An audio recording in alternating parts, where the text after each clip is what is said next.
convite, vai dando com a mãozinha ali, ou subindo o íconezinho.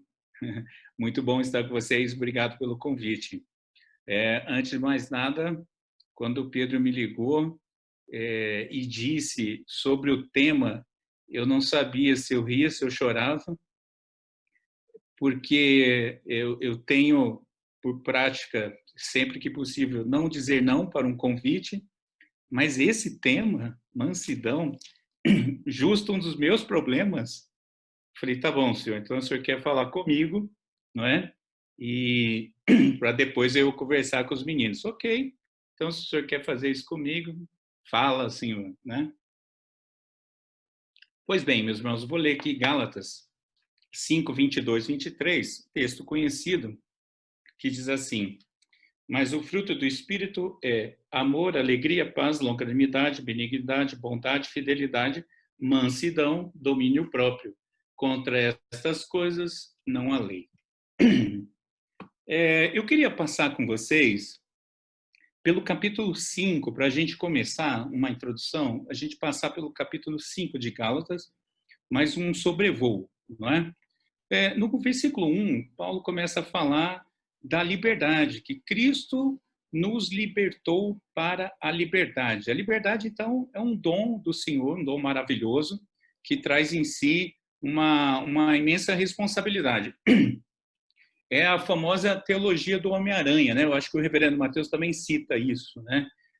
Aquela frase, com grandes poderes sempre vem grandes responsabilidades, né? Então, a ideia que o senhor está falando é isso. Olha, é maravilhoso, eu conquistei isso para vocês. Mas o versículo 2, ele já diz de cara, ou Cristo é o nosso Salvador, ou ele não é nada. E é claro, gente, estou falando com as minhas palavras, tá? E aí ele já começa a dar um tom para essa ideia da liberdade. E no versículo 5 ele vai dizer que nós vivemos no Espírito e não mais tendo que nos justificar pelo cumprimento dos ritos da lei. E nós vivemos então pela fé, que atua pelo amor. Opa, então veja, agora surge uma importante palavra. Agora surge a palavra amor. No versículo 6, ele vai dizer que a fé sem amor não é verdadeira. A chave, a senha que autentica a fé é o amor. Pois bem, tá indo tudo beleza. Falar de liberdade, o Senhor, uhul, aquela coisa. Só que no versículos 13 a 15, Paulo vai dizer, nós temos liberdade mesmo, porém, nós não podemos fazer o que a gente bem entende.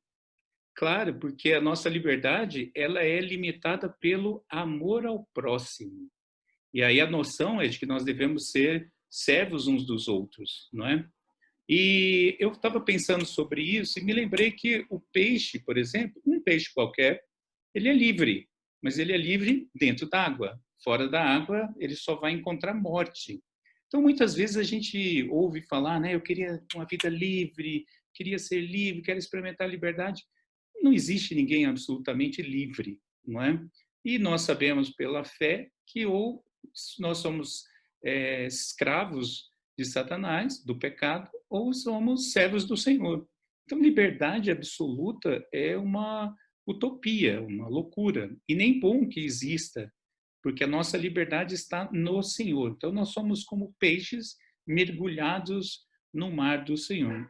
O Hendricks, que é um comentarista, ele fala que a genuína liberdade não é o privilégio de fazer o que deseja nosso coração perverso, e sim a capacidade e o desejo outorgados pelo Espírito de realizar o que devemos fazer.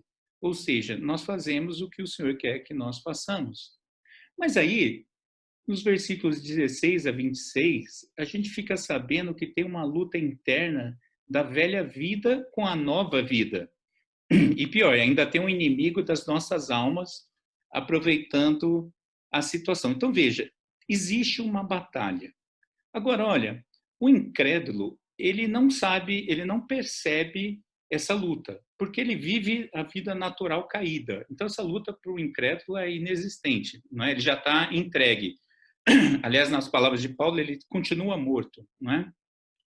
O legalista, que é crente, né, já é crente, mas é legalista, ele luta com as suas forças, não é? E aí ele perde sempre, até que um dia ele descubra e a graça derrube essas barreiras. O crente que já está na glória, ele já está experimentando a vitória sobre essa batalha. Lá na glória não existe mais essa batalha. E aí a gente chega em nós, crentes normais, não é? Que nesta vida a gente tem uma luta insana, uma guerra de titãs. É uma coisa grande. A noção aqui é de uma batalha muito grande. Eu me lembrei uma vez, vocês conhecem a Gigica, né? Minha filha de 9 anos, e um dia a gente estava vendo um filme de guerra, ela falou assim, papai, isso é uma luta épica. Eu falei, o que é épica? Ela, não sei, mas é muito grande. Ela sabia, ela estava percebendo que aquela luta era grande demais, era gigantesca. E é essa luta que nós lutamos, é essa luta que Paulo vem mostrando. E aí, mais para o final, então, do capítulo, vem uma lista dupla, não é? Uma parte da lista são os desejos da carne e a outra parte da lista são as virtudes do Espírito. E aí, Paulo encerra, então, o capítulo 5, nos mostrando que nós devemos viver buscando, não rigidamente, agressivamente, né, os nossos próprios direitos. Não, a gente vive para a glória do Senhor e em amor, buscando o outro em amor, servindo o outro em amor. Então, a conclusão desse capítulo, e eu disse que era só um sobrevoo, é um soco no estômago do nosso ego. Porque o capítulo 5, ele acaba com a gente. Ele diz, não existe vida individual autônoma, né? E nós vivemos livres, mas livres para servir os outros. Então, a gente tem essa noção. Eu queria que vocês mantivessem essa noção geral em mente. Pois bem, então a gente percebe que nós somos chamados para um campo de batalha, não é? Agora, por que muitos crentes tropeçam tanto? Porque ou tomam aquelas quedas, sabe, que a gente cai de joelhos e mãos, que a gente se machuca, ou outras quedas, às vezes, são mais fortes, aquela que a gente senta a fuça no chão, traduzindo fuça, para quem não entende, é nariz, né? Às vezes a gente toma essas quedas, mas por quê? Não é? É claro que não existe uma resposta simples, uma resposta fácil, mas eu penso que uma das razões é porque algumas pessoas não consideram, não entendem que nós fomos chamados por uma guerra espiritual, num campo de batalha espiritual. Todo mundo sabe que eu gosto de Star Wars, né? Não é Star Wars que eu estou falando, é Spiritual Wars. Desculpa o inglês aí, Pedro. Mas é um Spiritual Wars, nós somos chamados. Por uma luta espiritual num campo de batalha espiritual. E mais, onde o nosso pior inimigo não é Satanás, é o nosso próprio coração. Nós somos os nossos piores inimigos, não é? É o famoso fogo amigo.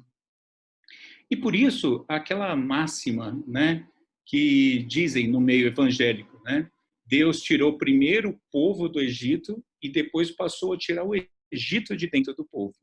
Nós fomos salvos para sempre, não é? Porém, nós continuamos sendo salvos, ou seja, nós passamos então a partir da salvação para o processo de santificação. E essa é uma luta, porque o processo de santificação é que nós devemos ser feitos à imagem e semelhança de Cristo. Veja, nós somos distorcidos e agora o Senhor está fazendo uma belíssima imagem em nós, não é? E isso é um processo. O crente precisa entender que a vida com o Senhor é um processo. E isso dói. Porque, veja, por que dói? Por que incomoda ser feita a imagem de Cristo? Porque ela é contra a nossa vontade natural caída. E é essa batalha que Paulo fala lá em Romanos 7, que é uma batalha entre o querer e o fazer, não é? E essa batalha, ela tem que ser lutada e vencida no Espírito, porque nós não podemos lutar com as nossas próprias forças. Então, veja, ser guiado pelo Espírito não é uma coisa para os espirituais, né? Aquelas pessoas mais importantes, né? Aqueles grandes homens de Deus, que Deus dá um toque especial, esses sim são cheios do Espírito. Não. A nossa guerra, viver pelo Espírito, é a santificação. E ela é feita de inúmeras batalhas diárias até a volta de Cristo ou até que ele nos recolha para si. Outra razão que eu acho, que eu entendo, para a razão de tantos tropeços e quedas dos crentes, na minha percepção, é que tem gente que acredita que existe trégua na guerra espiritual. Mas nem Satanás, nem seus escravos param.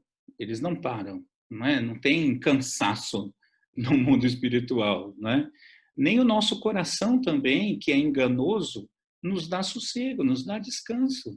Então, como que a gente pode, de vez em quando, baixar a guarda e achar, não, vamos dar um tempo de trégua? Isso aqui não é filme de Hollywood sobre período medieval. Não tem trégua, você tem que continuar diariamente. Eu estava estudando isso e estava lembrando, eu não sei se vocês já tiveram pesadelos em que no pesadelo você está pecando intencionalmente, né? E de repente você desperta e aí você tem aquele grande alívio. Aí eu fico pensando, poxa, nem dormindo? A nossa mente, o nosso coração são tão caídos, né, que eles não repousam naturalmente no Senhor, né? Por isso que o nosso dever, segundo o Salmo 23, é levá-los junto às águas de descanso, porque nós necessitamos depender do Senhor para vencermos essas batalhas, né? E eu costumo dizer, meus irmãos, que nós somos iguaizinhos a um carro com um problema de alinhamento, né? Todo mundo aqui que dirige, acho que sabe o que é isso, né? Um carro que puxa para a direita ou puxa para a esquerda, né? Se você solta o volante, por menor que seja o problema, você vai ver ele desviando, né? E agora, com o povo digitando no celular, é muito fácil você ver um carro desviando. É alguém que soltou o volante, não é? E só que nós somos um carro com problema de alinhamento forte na beira de um penhasco. Ou seja, se você solta o volante, você vai cair feio, feio. Então, nós nunca podemos descansar. Você nunca pode soltar o volante. Você nunca pode acreditar que você consegue alguma coisa por conta própria. Isso é impossível. E aí, desculpa, gente. E aí, a gente vê, então, essa lista, não é? Essa lista dupla. Nós temos, então, uma lista de vícios, que é dividida em 4 blocos. É claro que essa não é uma lista exaustiva, não estão todos os problemas aqui, não é? Mas é uma lista que dá uma ideia geral, é muito boa. O próprio Hendricks, ele divide, então, em 4 grandes blocos. Eu concordei com isso, por isso que eu estou trazendo.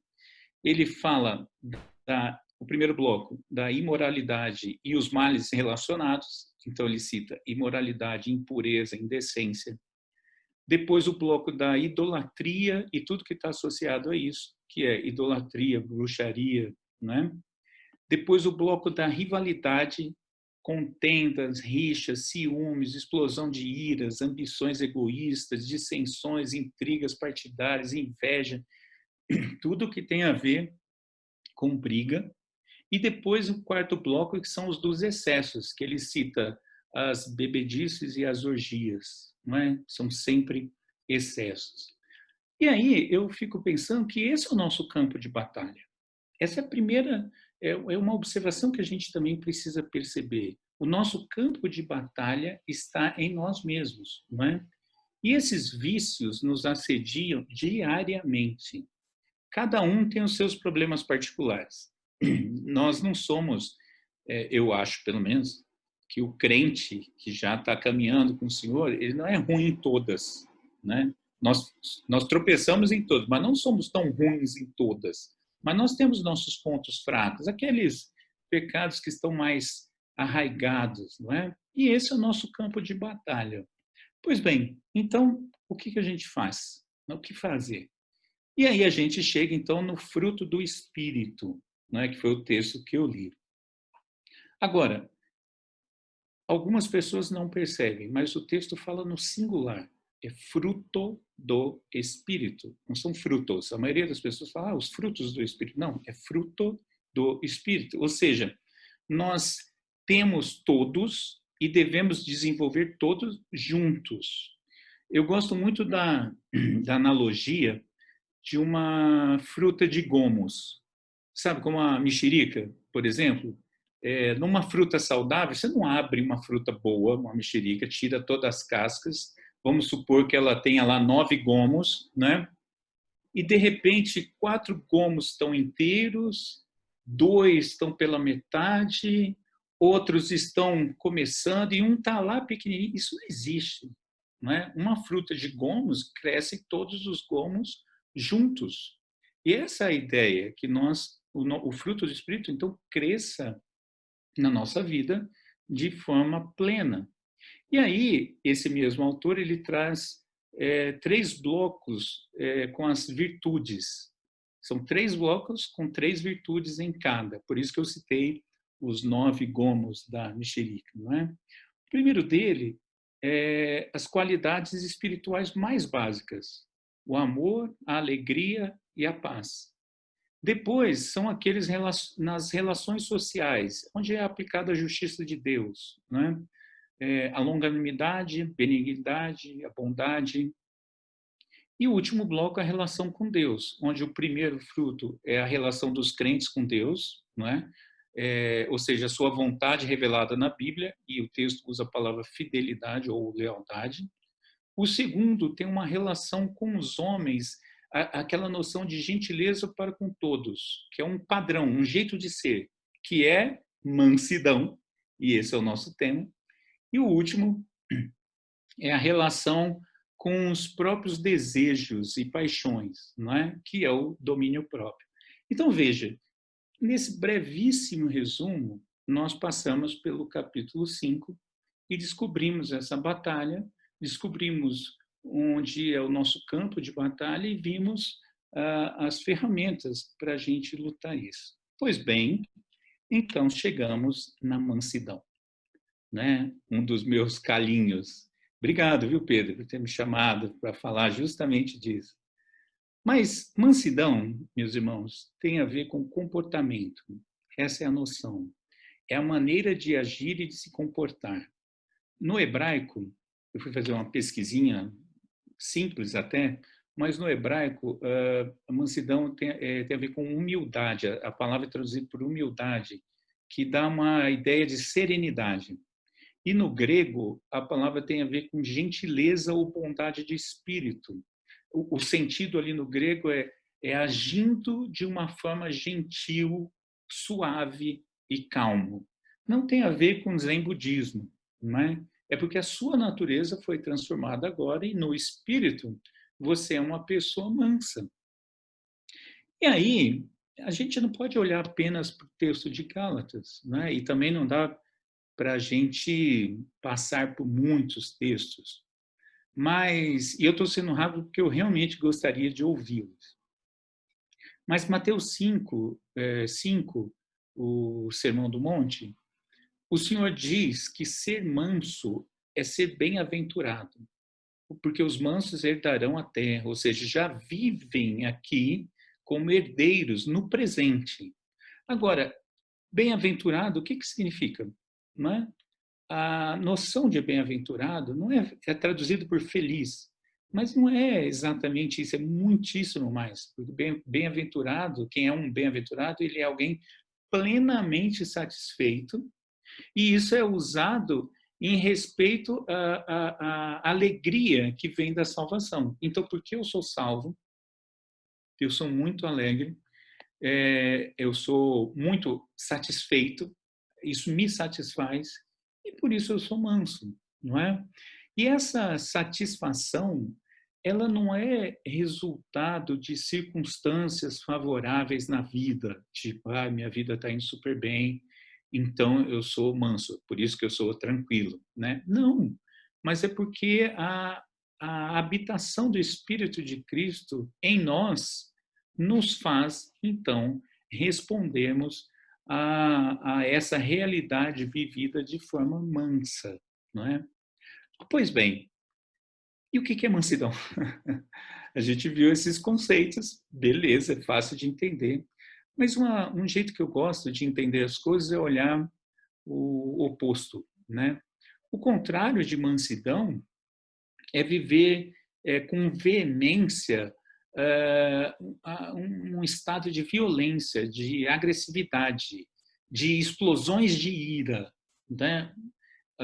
O manso ele não tem essas coisas, ele é o contrário disso.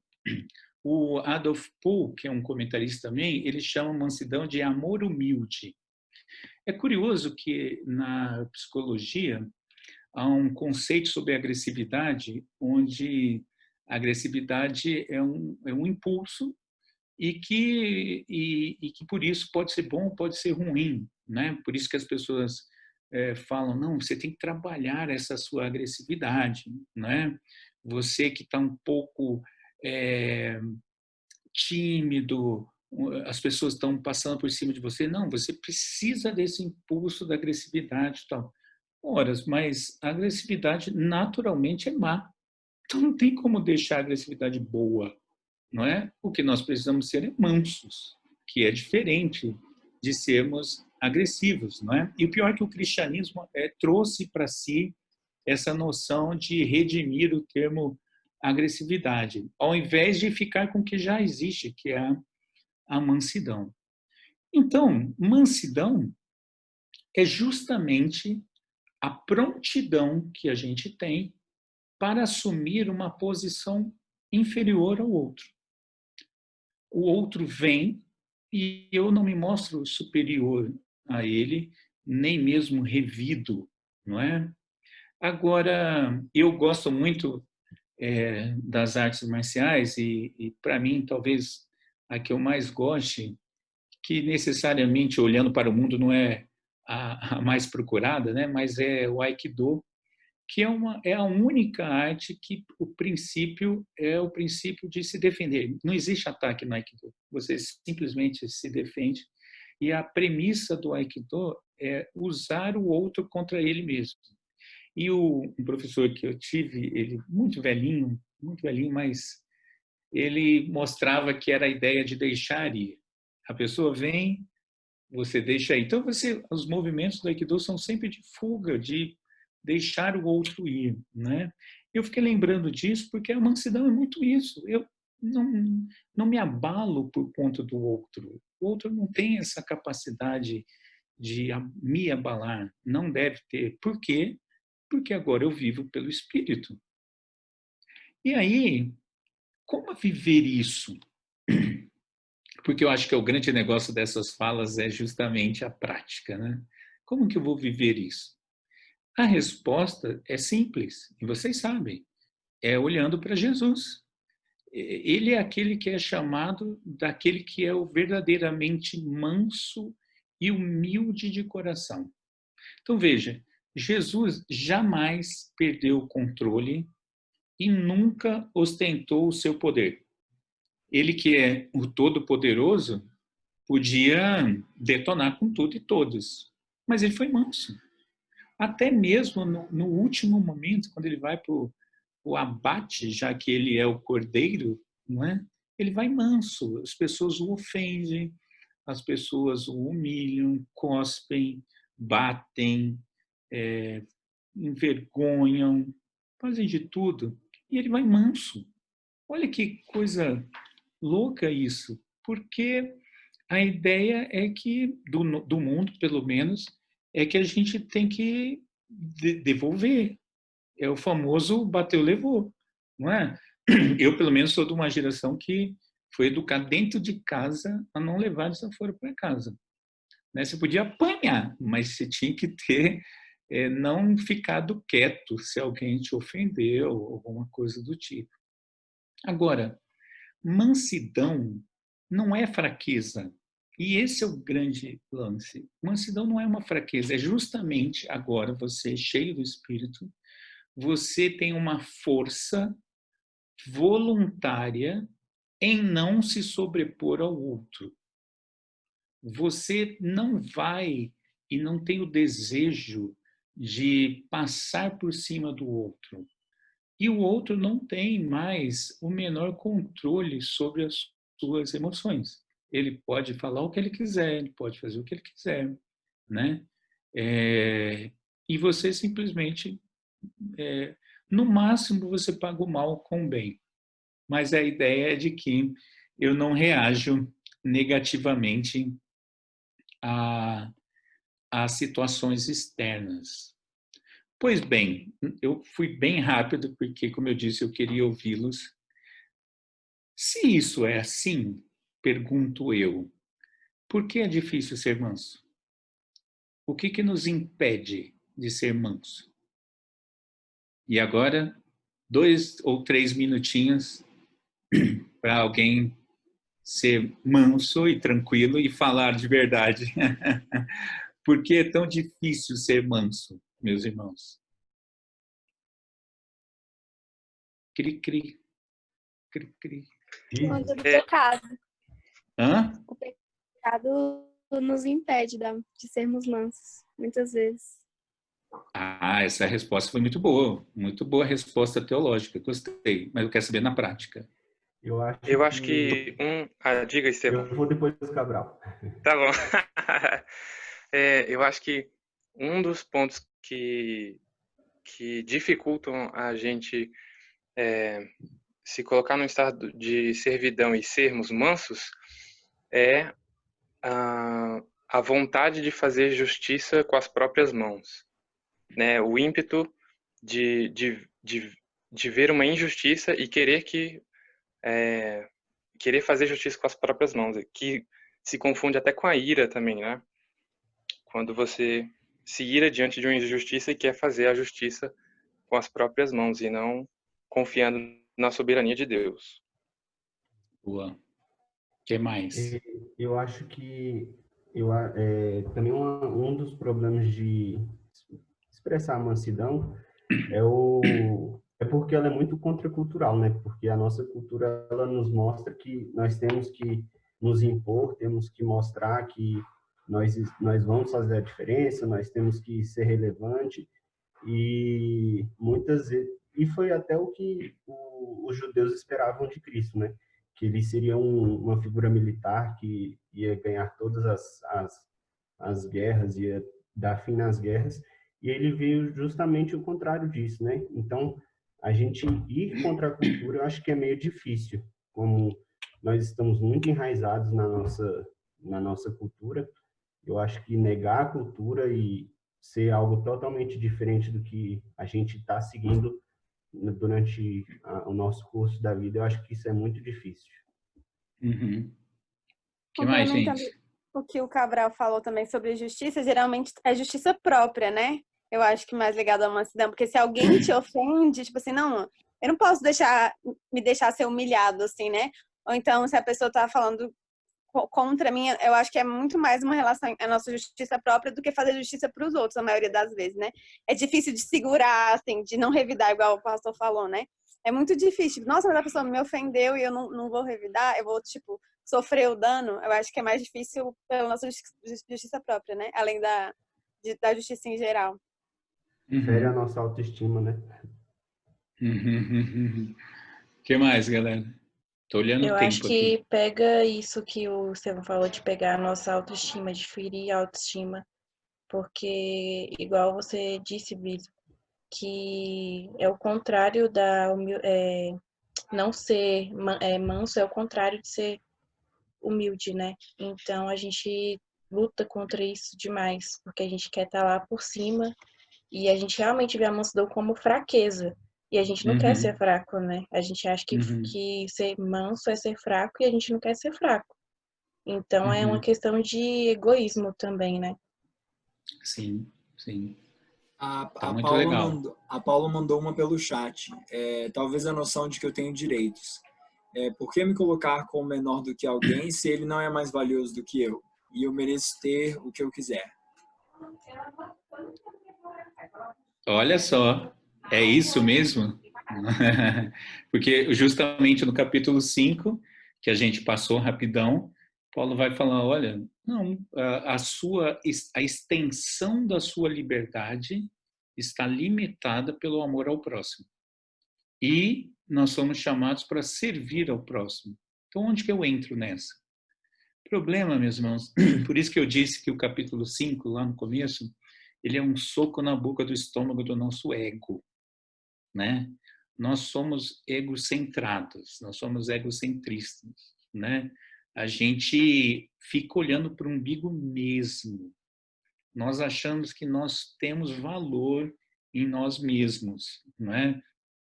Que, afinal de contas, é muito fácil de ver isso quando a pessoa fala assim, quem você pensa que você é? Ué, eu sou a imagem e semelhança igual a você.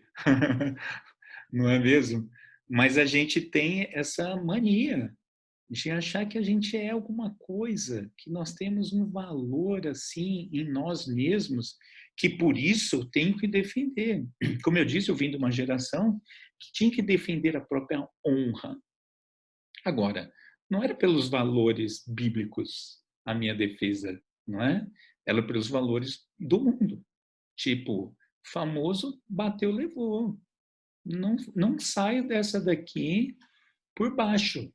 Acho que alguém, talvez você já tenha ouvido isso, né? Não sai por baixo daquela discussão. E mais, e tem memes sobre isso, eu acho engraçado, que é aquela pessoa que ela, até na hora ela não reagiu, mas depois ela fica pensando, né? Quando eu encontrar de novo fulano, eu vou retomar a discussão, porque agora eu tenho respostas para isso. Não me parece que a pessoa seja muito mansa, ela talvez seja meio lerda, mas não mansa, porque ela quer bater mesmo na pessoa. Não tem jeito. Ela não gostou, ela ficou incomodada, porque falou de si, né? Falou agora de... Como que ela fala de mim? Que história é essa de falar de mim? Como que eu sou uma pessoa inferior? Claro que não. E nós, como o Estevão bem falou, os nossos valores mundanos, culturais, não é? Nos aponta para a superioridade. Isso está muito presente nos dias atuais, né? Por exemplo, mansidão tem muito a ver com gentileza, é ser gentil, ser naturalmente gentil, não é? Eu uso metrô, e às vezes no banco também, nos elevadores, várias vezes eu vi isso. Como eu sou old school, eu dou assento para as mulheres, eu deixo entrar na frente do elevador, tá? Eu já estou numa fase que eu já tomo esculacho de mulher. O que você pensa que é? Nós somos todas iguais. Eu falei, desculpa, eu só quis ser gentil, não tem nenhum valor na minha gentileza que queira te subjugar. Mas por quê? Porque a noção de subjugar, né? Esse homem machista, branco e tudo que é ista, querendo que eu passe na frente dele porque eu não tenho poder ou que eu sou inferior. Cara, são tantos valores, eu estou falando de um só, mas na verdade são tantos valores. Quando você pega... eu gosto muito do texto de Romanos que fala que a gente deve sorrir com quem sorri e chorar com quem chora. É um dos textos que eu mais gosto. E a nossa mansidão é testada muito nesse texto, por exemplo, quando tem dois fazendo vestibular e um passa e o outro não. E aí a pessoa fala com aquela carinha assim, parabéns, você passou. Cara, você devia se alegrar. Ué, ele passou, glória a Deus por isso, né? Tem dois concorrendo à mesma vaga na empresa, um vai e o outro não. O que não vai, cara, a mansidão dele tende a ser hipócrita, né? Porque ele tem uma sensação de derrota.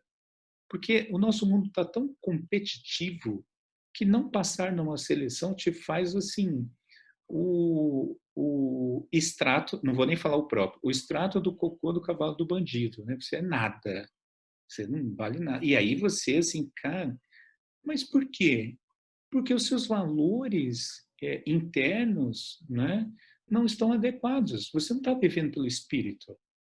Você está vivendo porque o seu eu quer sobressair de qualquer forma, né? Quando alguém fala um pouquinho mais alto, você levanta o tom para responder, né?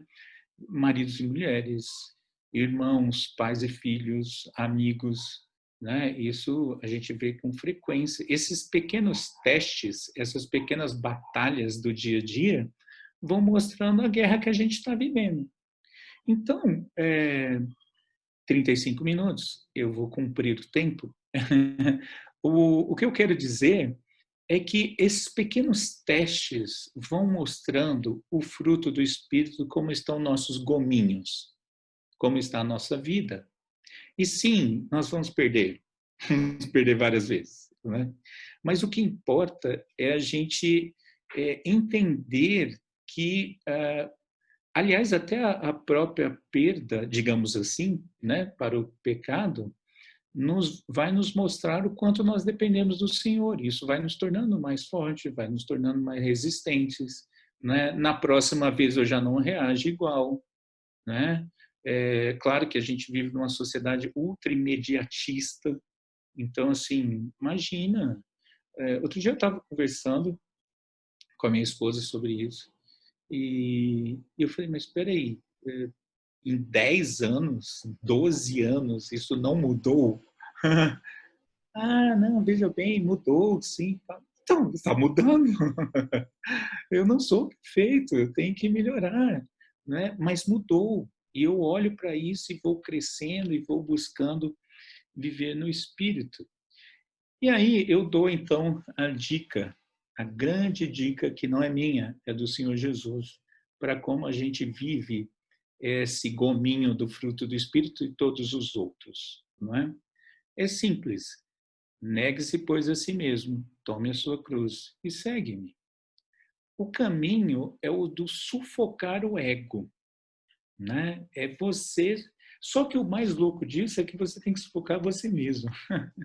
Isso é uma luta, como diria Giovanna, épica, uma luta insana, né? Mas você tem que sufocar o seu ego e ter o outro em autoestima. O outro não é o seu inimigo. E mesmo o inimigo, o Senhor manda a gente amá-lo e orar por ele. Então, veja, quando eu ponho o meu ego no devido lugar, né, que é lá no chão, aos pés da cruz, as coisas começam a funcionar. Então, eu defino mansidão como a nobreza de livremente se sujeitar ao outro e não responder na mesma moeda do outro. E quando eu tiver que responder, eu respondo como o Senhor nos ensinou. Eu respondo o mal com o bem. E assim eu vim me tornando cada vez mais manso para a glória do Senhor. Não sei se temos tempos para perguntas, mas 38 minutos. Obrigado. Muito bom estar aqui. Não temos tempo para as perguntas, sim. Tem alguém que deseja fazer alguma pergunta? Pode se manifestar no chat ou mandar algum sinal de fumaça, mensagens para o número aqui embaixo.